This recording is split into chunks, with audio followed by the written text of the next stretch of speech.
Hello, children! Welcome to the fantabulous world of Extra Tug, full of educational and children-friendly content. That's definitely what this is, so come on in. It's only $4 a month, and it's a lot of fun perks. Chris, why would you put that on the screen? You're ruining it. You're ruining it for everybody.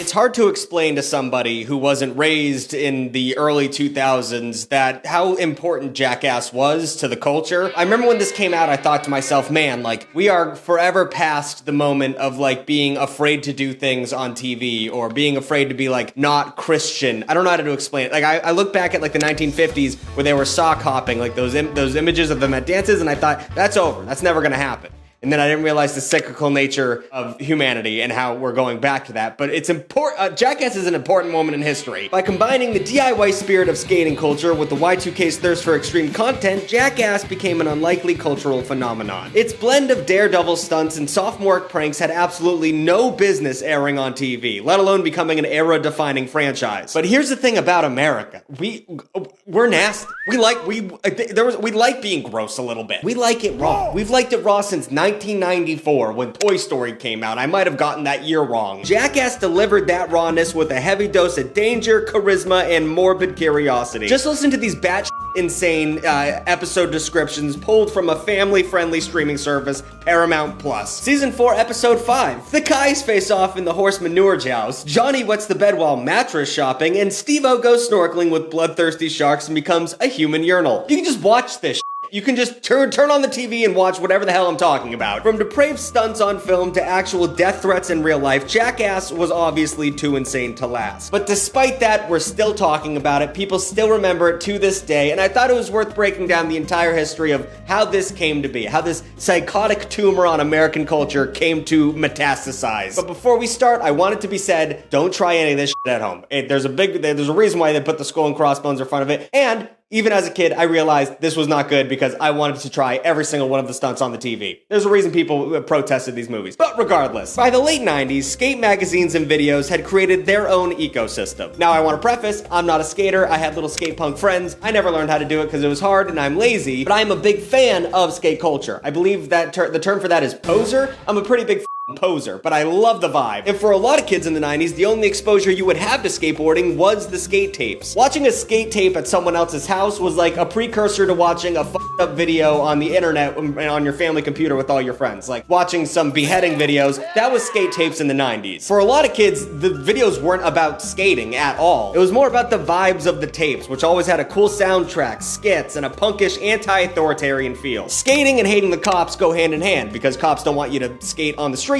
And what, f you, I'm gonna skate. And that was just the vibe of it. And because of this attitude, skate magazines also used the same vibe in their print. Photography was also incredible. It had to be in order to capture the dynamic, fast-paced action of skateboarding. In between the photo essays of skate trips and mind-blowing tricks, there would also be articles about culture that shared the same edgy, irreverent attitude. But even in the world of skate magazines, the magazine Big Brother was an anomaly. Do you guys know about Big Brother magazine? I've been trying to buy Big Brother authentic vintage merch, and you just can't buy it because they must have burned all of this shit. Big Brother magazine was known for its taboo, boundary-pushing content. One of their earliest articles gave step-by-step instructions on how to string up a rope and end it. I'm trying to find a good way. Unalive yourself. Like, it was a joke, and they thought it was really funny to be that edgy.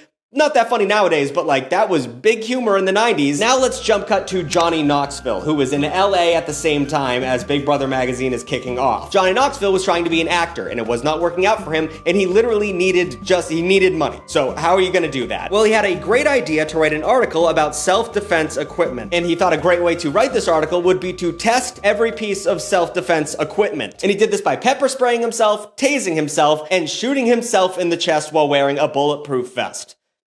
And who's gonna publish that besides Big Brother? But according to Knoxville, everyone seemed to like the idea, but he couldn't get any of them to pay in advance for the equipment. So I understand why this was a hard sell, because he was like, I'm gonna write this article for you, but first you have to pay for my pepper spray and bulletproof vest. And also you need to let me buy a .38 caliber pistol. And I'm gonna shoot myself with that. So whenever you guys are ready, just send me the check. But of course, Big Brother was willing to do it, and they wanted a video to go along with the article. When editor and now famous person Jeff Tremaine saw the footage, he had his big idea moment. He enlisted the help of his friends and also director Spike Jonze. That's where Spike Jonze came from, by the way. He was editing and directing skate tapes. He made Where the Wild Things Are. What the f? But he got all of his friends and Spike Jonze to make a demo reel to shop around to TV networks. And a big component of the demo reel he shopped around was Bam Margera. You guys know Bam Margera?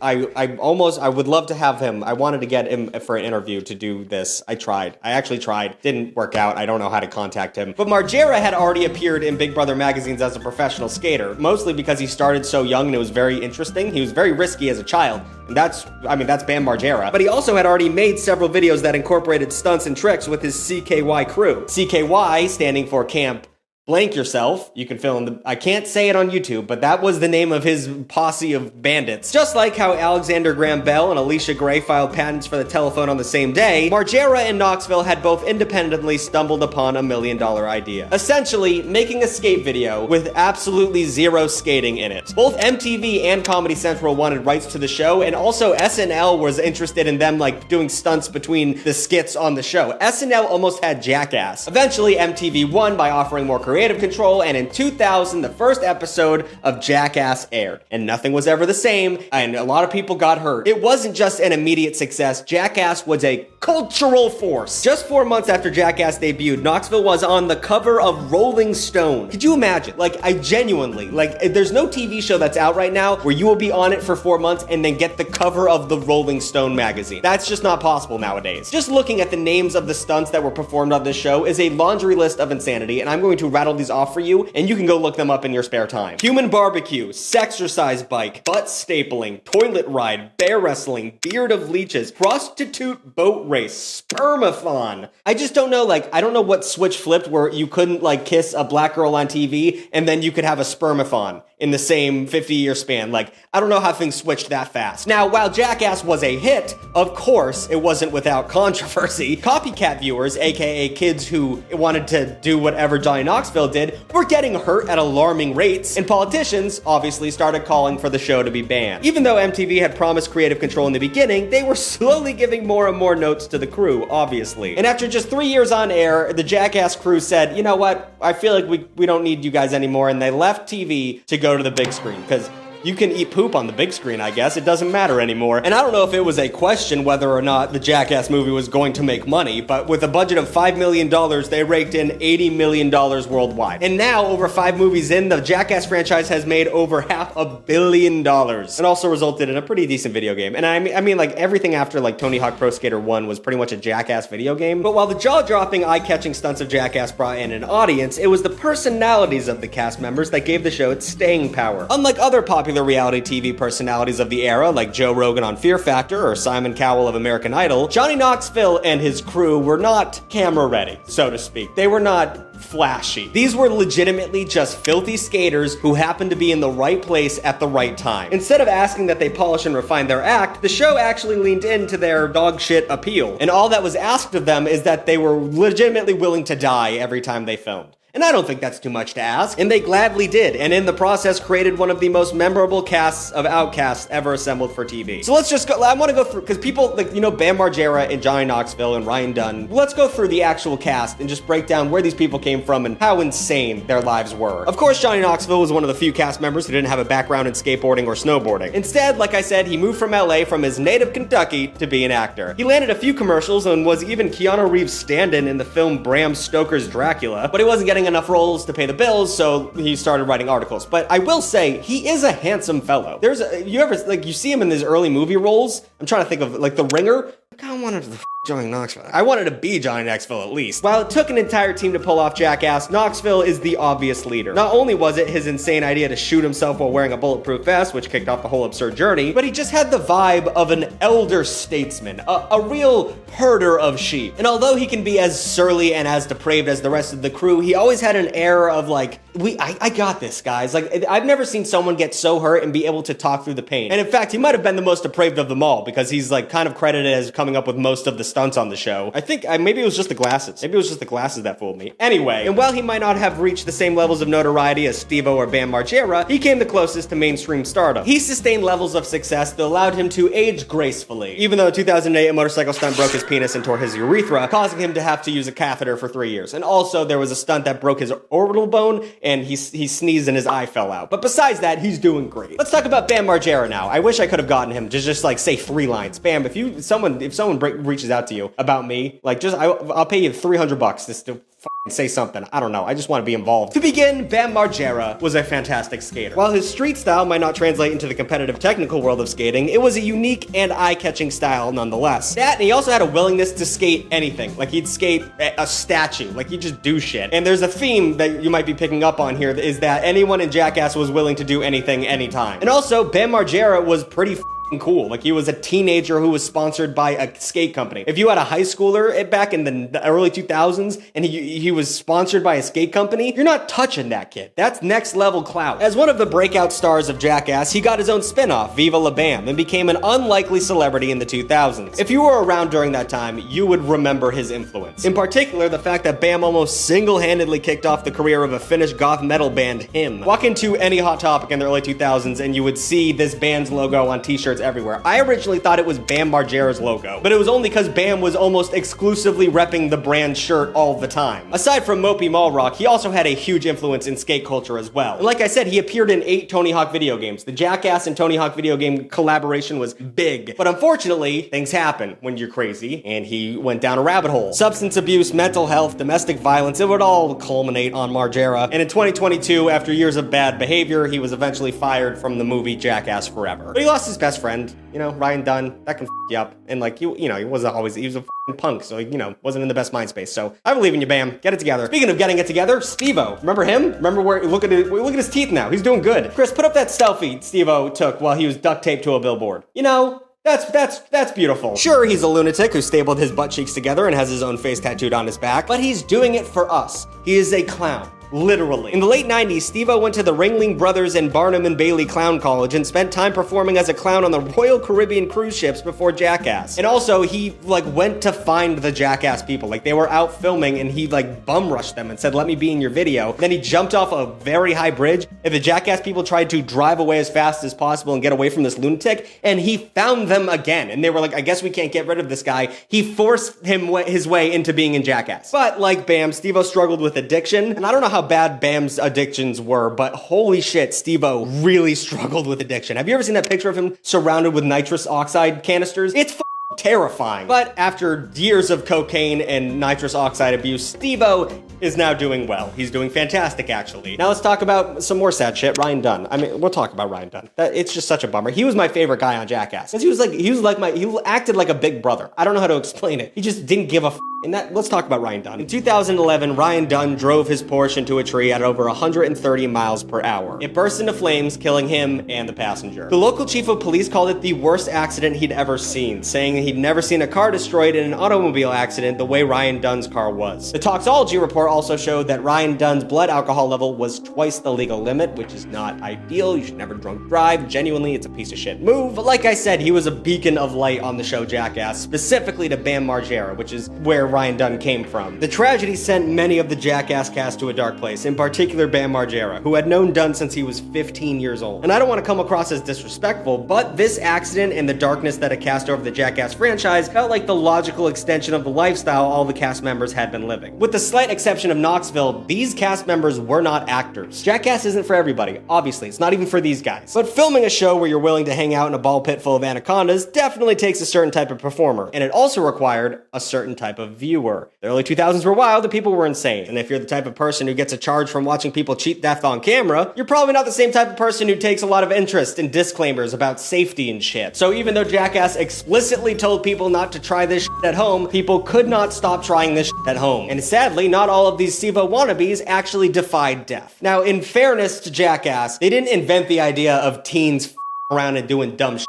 Teens always did that. Even a year before the show debuted, the band Sum 41 created a prank video set to their music to send out to labels, and it helped them get a deal with Island Records. In reality, teenagers were probably getting into trouble with shopping carts since the shopping cart's invention in 1937. But obviously, Jackass wasn't absolved of responsibility, especially when they had a Hollywood director filming them and a major studio promoting their content. I think the biggest issue here was, though, this was the era of the home video recording system. You know what I mean? You had camcorders. So, not only were you doing this shit for your dumb friends, you were trying to get famous by doing it, and that's where the problem came. It was the cameras. It's that damn phone. And a good example of this is in 2012, when a group of 6 Germans who called themselves the Bavarian Dumbasses tried upping the ante from their usual YouTube videos of jumping off bridges and dripping candle wax into their mouths by filming a high-speed carousel ride for their YouTube channel. The idea was simple. High-octane, spinning around on a carousel in a playground and puking a bunch. That was what they were going for. They would duct tape their friend to the carousel and attach a rope from it to a BMW, and then they would speed away in the car full throttle, propelling the carousel to unimaginable speeds. Of course, no one accounted for the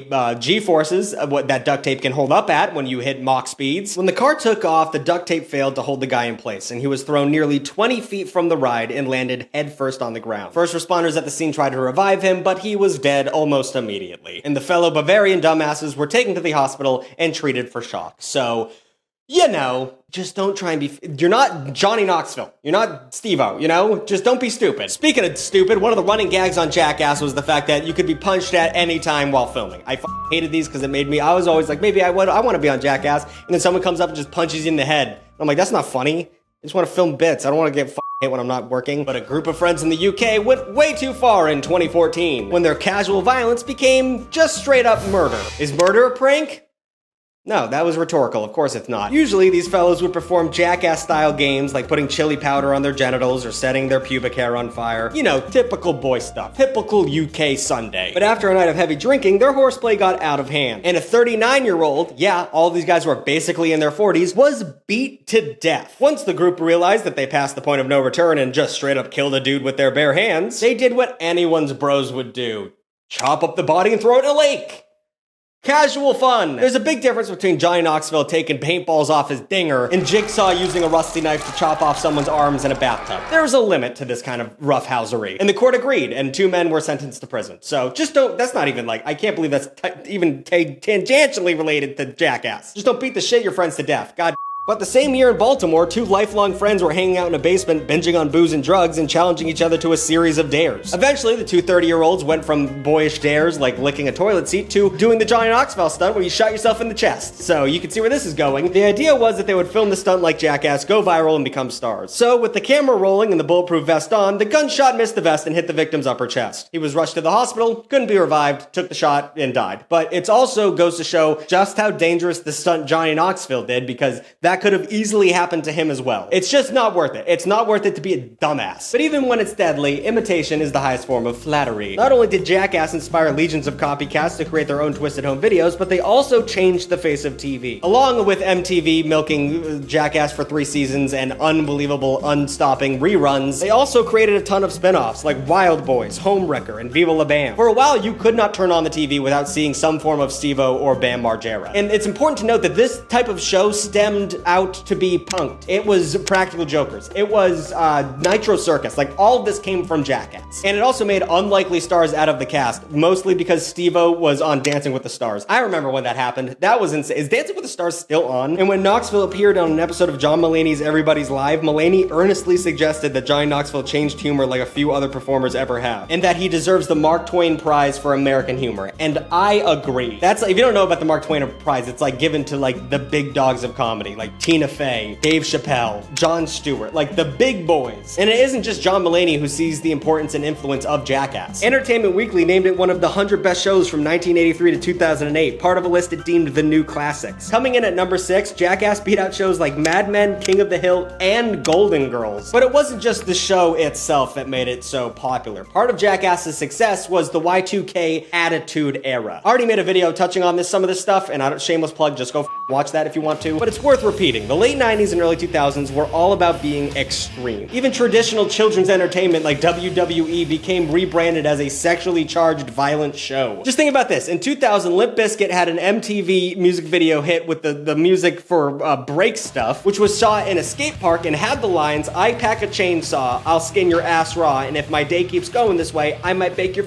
face tonight." So for Johnny Knoxville and his cast of merry pranksters, it really was the perfect timing. We as Americans love watching people get hurt, and we always have. America's Funniest Home Videos had already been giving us an excuse to laugh at people falling down since 1989. And as nostalgia for the 2000s is becoming fashionable, which makes me want to die, their influence has never been clearer. Just listen to what rapper Lil Uzi Vert said about Bam Margera in a Pitchfork interview. The reason why everybody look the way they look Bam, man. He the reason why my hat look like this right now, if you want me to be real. Shout out to him. I love Little Uzi Vert so much. The genius of the show, and the reason why it's still celebrated to this day, is because it tapped into a fundamentally disturbed part of our nature. Sure, Jackass was a crazy show to see on MTV next to boy band videos, but in today's world of short-form TikToks and YouTube videos, Jackass would fit right in. It was influential, but it was also primal, giving us a raw, edgy version of what every American wants to see: death and destruction. And God bless it, I'm not gonna do any of that shit. I'm gonna sit in my cozy apartment and not hurt myself. So, new videos every Saturday and every other Wednesday. Like, comment, and subscribe. Actually do all of those things.